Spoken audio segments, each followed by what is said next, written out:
How to fix Fortnite error code 86.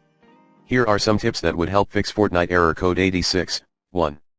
Restart Fortnite, Epic Games Launcher, on your device. 2.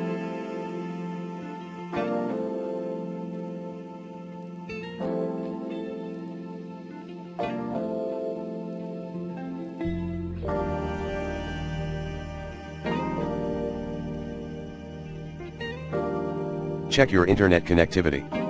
Google some tips re slow connection speed if needed. 3.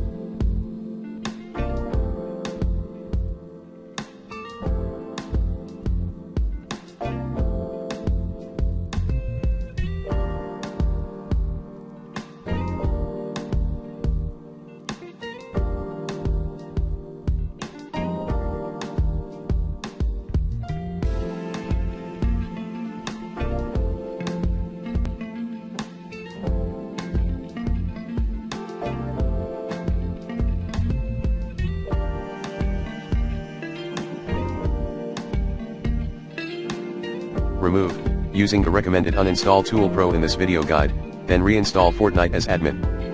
4. Check on Fortnite server status.